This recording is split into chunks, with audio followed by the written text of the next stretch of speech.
All right, so today we're going to talk about the different types of markets. So we have perfect competition, monopoly, oligopolies, and monopolistic competition. We'll talk about those four. So the first one is perfect competition.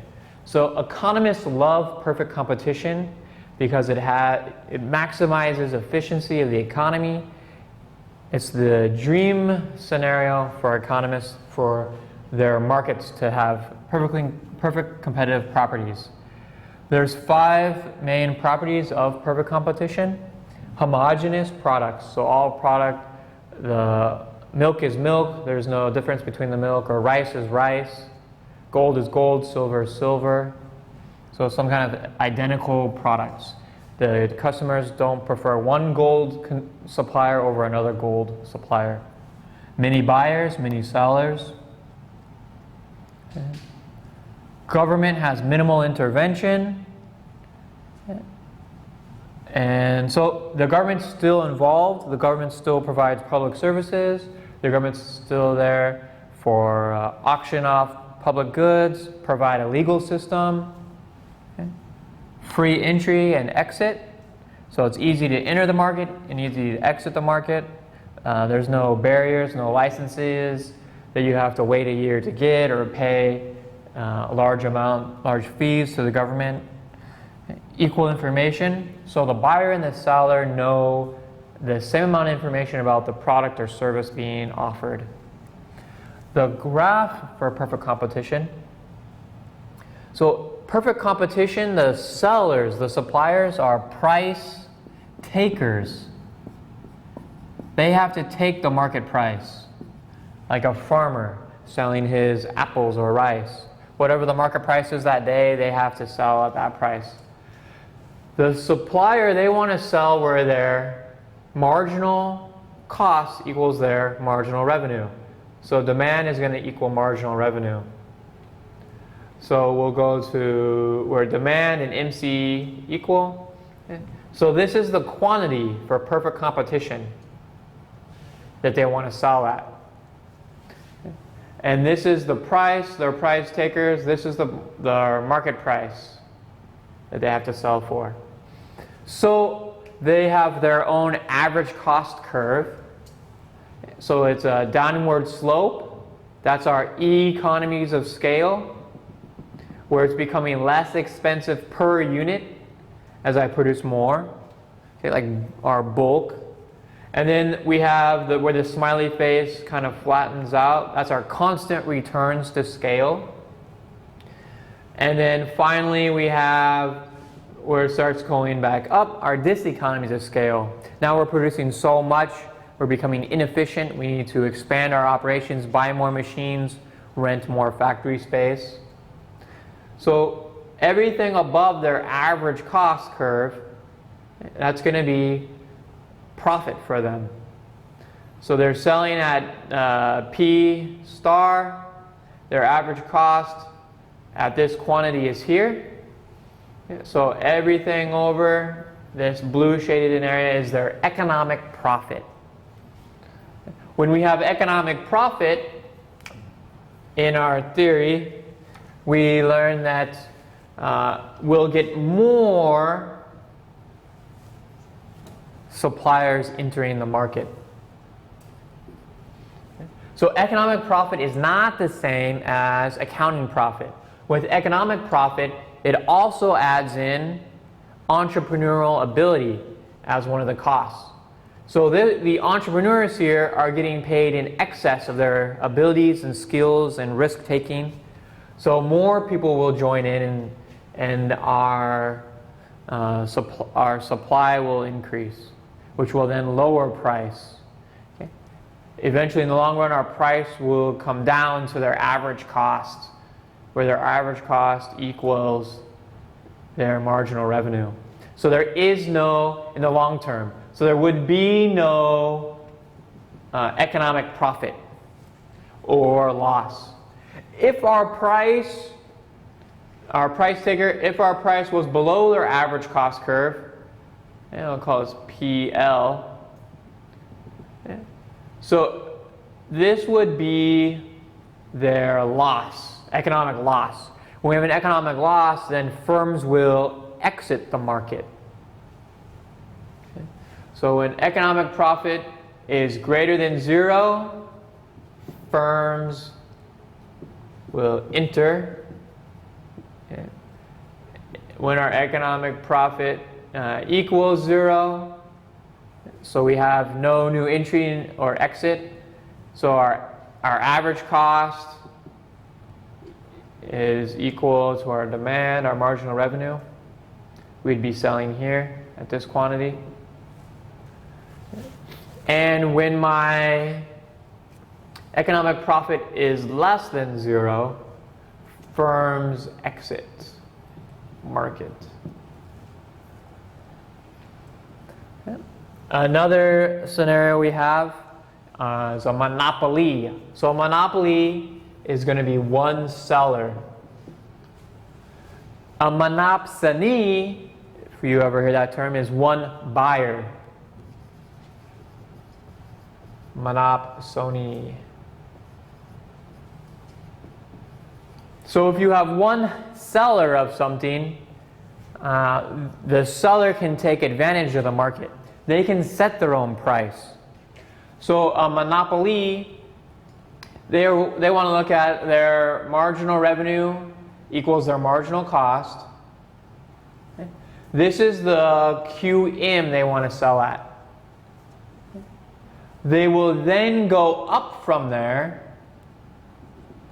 to their demand line, their demand curve. And that's the PM they'll sell at. So in this example, this blue shaded in area is our economic profit.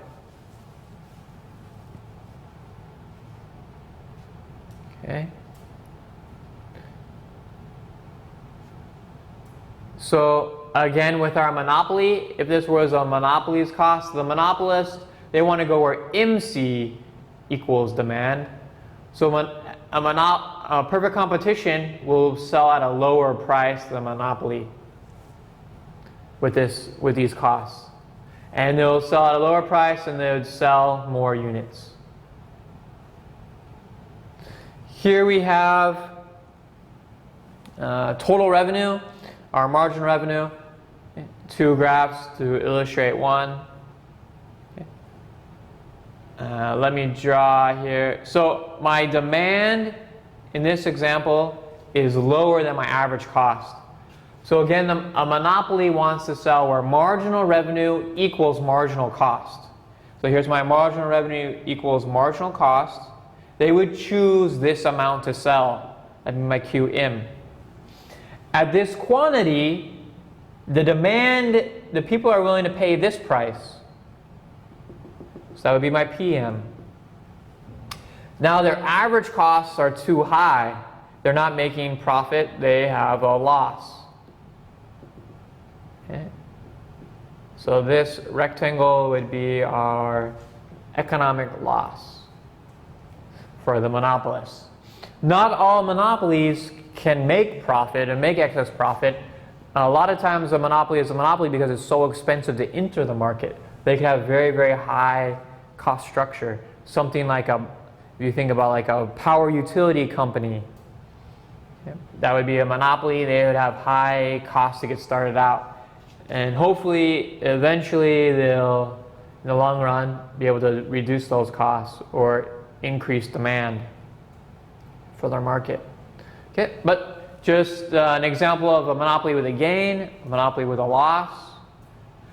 Again, with a perfect competition, we would want to go where my MC is crossing. Here with my AC, we'd be out here at a lower price and greater quantity sold. And the demand here would be here. So we would also have a loss if this was a perfect competition. The third section here is perfect competition and monopoly combined. So we can see kind of nice little differences.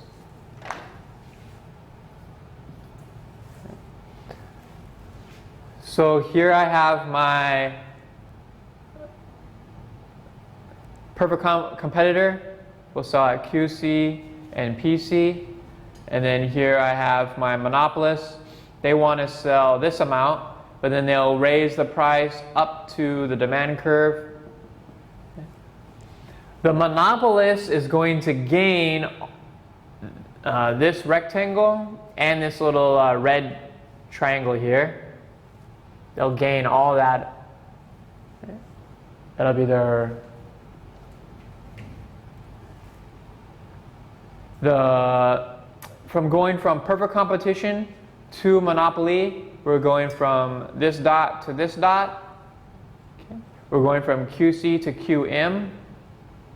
I actually have this, all this red area is going to be our efficiency loss from having the monopoly. So a lot of governments and a lot of markets, they're against monopolies because they're inefficient. They create this loss to the economy. So we have what's known as kind of like a government regulated monopoly. So we have government regulated monopoly would want to have the monopolist not sell at PM, but sell somewhere in between perfect competition and monopoly. So the government wants the monopolist to give a fair return price. And this is our government regulated price. So a lot of industries have government regulations, like our utility companies or phone companies. Okay. So here we have our socially optimal price. So marginal cost is hitting our demand. This would be our perfect competition scenario. We'd be at QR and PR, the lowest price and the highest quantities amount sold. The monopolist again wants where MC equals MR, and then they'll go straight up from this dot to their demand curve, and they'll sell at the monopolist price. What the government wants to do is it wants a fair price in the middle somewhere, and it determines that price by looking at the monopolist. We have a new curve now. I'm adding in our average cost curve. So where average cost intersects with demand, okay. The government doesn't want the monopolist to sell at a loss, okay, but they're breaking even at this point. Their economic profit is minimized, zeroed out. So we'd be at this fair price, and we'd be at this quantity supply, this fair quantity. Okay. All right, so the next thing we have would be our oligopoly. So an oligopoly is a few firms. There's a few firms in the market. If you want to be scientific about it, we can go a little bit more specific than just a few firms. We can say the top 4 firms have 40% or more of the market. So some examples we could think of. So in your city, malls, shopping malls. Your city, you may only have a few shopping malls in your city. Another thing you might think about are running shoes. So running shoes, we actually have maybe 10, 20 different companies that sell running shoes. But if you want to think about the top 4 companies have at least 40% of the market.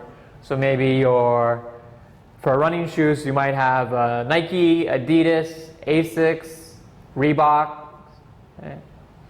They might be our top 4, have 40% of the market. Even though we also have other companies, Under Armour, etc. So how do we become oligopoly market? So we could have many firms that merge together, reducing suppliers in the market. We could also have entry barriers that don't allow more firms to enter the market, like licenses. Your government may only give a few licenses out, and so we have an oligopoly situation. or it might just be so expensive. Like making airplanes, we have Airbus and Boeing. And so there's like an oligopoly for the manufacturing of commercial airplanes. Geography can also create oligopoly. So although there are hundreds of thousands of malls in the world, you're not going to, in your city, there's only a few. Or maybe if you want to eat at a specific type, like an Italian restaurant, in your city there might be 50 Italian restaurants, but within a reasonable distance from your home, there might only be a few restaurants with Italian food. So the geography can create oligopolies too, distance from consumer. So advertising is another way we can get oligopolies. So Nike, Adidas, they spend a lot of money on advertising. Cereal companies, Kellogg, they're going to spend a lot of money on advertising to get that market share, so that the top four have at least 40% of the market. Advertising can be both good and bad. If the advertising is giving new information to consumers, that would be good. That helps us with our perfect competition, equal information between buyers and sellers. It was a new product.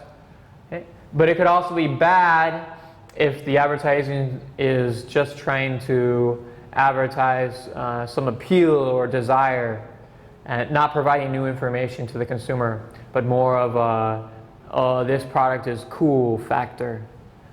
So that'd be economically inefficient, a waste of funds. With my oligopoly, we have what's called the kinked demand curve. So kinked is like broken, it's a broken demand curve. So we have this theoretical price and quantity. Okay.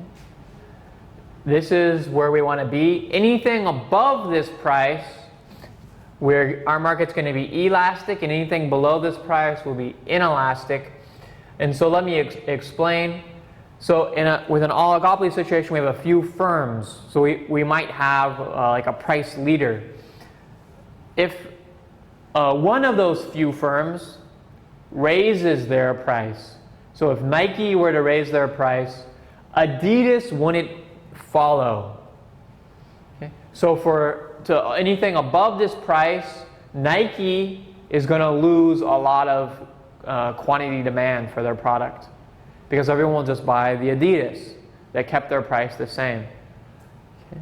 But now if Nike were to lower their price, Adidas will now follow. Adidas will also lower their price. So if one firm is to raise their price, the other firms don't copy, don't necessarily follow them. But if one of the firms lower their price, this can create what we call a price war. We see a lot of examples of price wars in the airline industry, also during the New Year holiday season. They'll have a lot of sales for the awesome new technological gadget or kid's toy. So the one store will lower their price, all the other stores will lower theirs even more. Okay, and kind of go back and forth, tit for tat. So it creates a price war. Now we can have, in an oligopoly, we can have collusion. We can have tacit collusion is another form of collusion. So with tacit collusion, we're not actually talking to each other or agreeing, but again, one firm is a price leader and the other firms follow them. So let me give you an example. We have two gas stations, okay, and they're on opposite sides of the road. So for this road, for this street, we have an oligopoly through geography. Your car needs gas, you're not going to drive 20 more kilometers to get gas. Okay? On your way from home to work, back and forth, you have these two gas stations. So one morning, this gas station wakes up and they decide to raise their price. The gas station across the street sees that, And then they also were to raise their price. And then the next day, this gas station sees, oh, this guy, he followed me. So he could raise his price again and again. So this is kind of a form of tacit collusion. So they're complicit. They actually never talk to each other. They're just looking through price signaling in the market. Now we can have more direct forms of collusion where the companies actually get together and they'll talk to each other, like OPEC. And we can form like what's known as a cartel, where they get together and they determine who sells how much for the coming year, how much they produce and what price they sell, and who they sell to. Okay? So when we have collusion, our oligopoly market now becomes a monopoly market. So they can increase their profits. Some of the problems with collusion: it's illegal in the US. Each firm will have different demand and cost curves. So if you're going to split up the world, one firm gets the Middle East, one firm gets Southeast Asia, another one gets North America. So there'll be different demand curves in all those markets. And each firm has their own individual cost curves. And so trying to settle on a price and a quantity for each firm can be difficult. The number of firms, so the more firms, there's more individuals you have to convince to come to the meeting and agree and follow the rules of the meeting. So you could have 1,000 companies in an oligopoly situation, and they would all need to follow and join in on this cartel. And so we can have cheating and price wars. So if everyone agrees we're going to sell at this higher price, there's a lot of incentive for one firm to cheat. And if they sell their price a little bit lower, everyone's going to buy from them and no one will buy from their competitors, their enemies. And so they would reap a lot of profits while their competitors would lose a lot of profit. So cheating can happen.